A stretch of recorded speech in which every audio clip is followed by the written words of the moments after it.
ఏ క్రమంలో నువ్వు ప్రేమించగలిగితే ఒక 6 సంవత్సరాలకి ప్రపంచాన్ని చుట్టేటట్లు నా దేవుడు చేస్తాడు. మాదిరి కొరకు చెప్పే మీకు కూడా చెప్తున్నా, దేవుణ్ణి ప్రేమించే విషయంలో ఈ లోకం పెంటతో సమానంగా ఎంచుకోవాలి.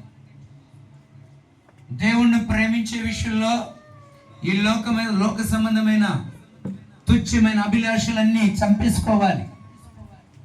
దేవుణ్ణి ప్రేమించే విషయంలో ఇంక ఏది మనకి తగలకూడదు.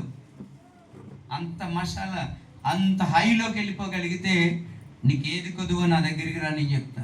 కొంతమంది వస్తారు, అన్నా ఈ మధ్యకాలంలో ఏం బాగుంటలేదు, ఇంట్లో అన్నీ అప్పులే, అన్నీ తిప్పలే, అంతా కర్మే, అన్నీ సమస్యలే, భార్య మాటిండు, భర్త మాటిండు, పిల్లల దుర్భరం, సెల్ ఫోన్తో చండాలంగా ఎలా పడితే అలా బ్రతుకుతున్నారు. కారణం ఎక్కడో మిస్ అయింది దేవుని ప్రేమ.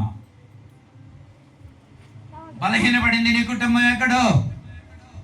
దేవుణ్ణి ప్రేమించడం అంటే ఒక ప్రార్థించడం ఒకటే రాదు.